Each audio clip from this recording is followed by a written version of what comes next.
celebrations to look into the accusations that have been made that these festivals that were being hosted locally were hosting adult content under the guise of family-friendly city events.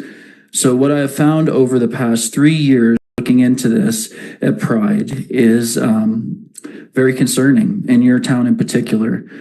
You see, this all started in 2023 when a 14-year-old I will not name was put on stage in Soda Springs with a blow-up doll sex toy with the mouth duct taped shut and no written across the face to dance for dollars and drag. When I went back the following year, last year, to do a follow-up, I was trespassed by your PD for doing my job, then chased out of town and almost jumped 2 to 3 times for filming, told to never come back to this town. Well, I came back this year, and I've spoke with your chief and commander as well about the risky behavior happening at Pride celebrations, but there seems to be no willingness to staff Pride with the PD, which has put us at risk when we're doing our job at the very least. I know you have a small force, but in Colorado Springs, they have a lot of staff from the force at Pride, not just for the parade. So this leads up to this year when we captured yet another scene of inappropriate burlesque striptease behavior. This happened, there's 3 different stripteases to where underwear, they stripped down to their underwear, and this was labeled as family friendly, and it caused parents to be horrified. So what I want to do is just close out with this is a letter I got from a parent that was concerned that it attended, and I'm going to close out with this. As a mother, I had concerns when I attended the Manitou Pride Fest. As I walked around the booths, I noticed a lot of anti-God displays. I felt uncomfortable as a Christian woman. For advertising all our welcome as a community of love, I actually felt I had to hide my beliefs in fear. As a mother, my concerns were as followed. A man walking around with a very small Speedo depicting every detail of his genitalia as children walking around. During performances, I was confused as to why there was stripping of clothing and dollar bills being thrown everywhere by children like I was at a strip club. I saw a little girl that was no older than 8 covering her eyes and shaking her head no as she sat in the front. Sexually explicit dancing at a family-friendly event. I thought you had to be 18 to see that kind of explicit behavior. As an adult, I was even uncomfortable. The dancers interacted with the audience in a lap dance type of entertainment style. Boundaries of morals, ethics, and respect did not exist.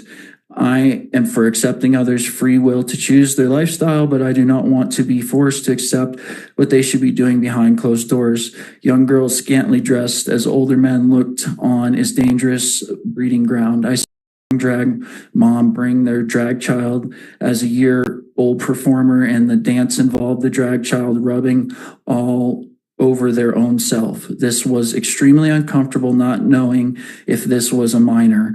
All clothes shed that yells grew louder, encouraging this activity. Forced to see sexual fetishism is not family safe or a friendly event. It felt like exploitation, if anything. So what I'm asking and calling for is that going into next year, you reevaluate these permits, because this is certainly only behavior you would see in an adult zoned business for adult performance.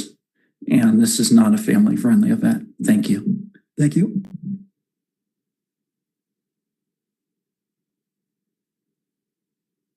Next, the next speaker is Yolanda Edwards.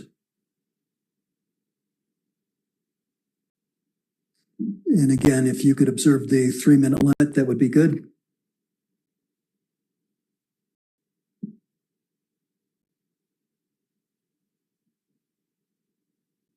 My name is Yolanda Edwards. I live in Colorado Springs. Again, can we have your address more specifically? Oh,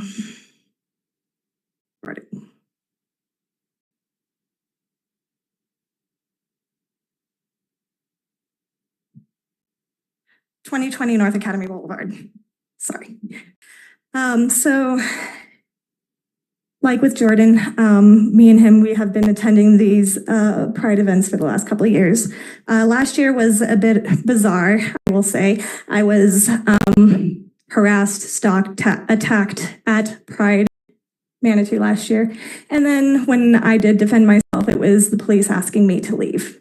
I don't tend to defend myself in any way other than waving my hands when I see something coming at my face. So I don't know what exactly was told to the police, but they definitely lied. And so I was removed. This year we planned a little differently. I stayed out of the event.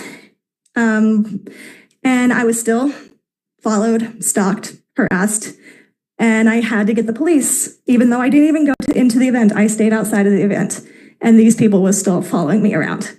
And it's interesting because before I got there, I had talked to the police, asking them if I was going to be removed for practicing a constitutionally protected activity in the public park. And I was told no. And this year, while I didn't go in, they still tried to say that I couldn't, which obviously this is a public park, this is a public event. If you don't want people from the public going to your event, they need to be private. I do not appreciate being stalked, harassed, and chased around in a public park just because these people think that they own the park for the day. I don't know. I don't know if that's the case. I'll give them permission to put whatever rules they want on this park as they have it. But if that's the case, then we need to have another discussion about what is constitutionally protected during these events. And I do hope that we can have a conversation about that. As like I said, I have been getting conflicting messages from the police. Yes, I can be there. No, I can't be there. So we got to figure this out before next year because I will be back. Thank you. Thank you. Okay. Again, her name, Yolanda Edwards, 2020 North Academy Boulevard, Colorado Springs. And I believe that's Suite 261. Is that correct? Suite 261. And we'll be able to provide this to the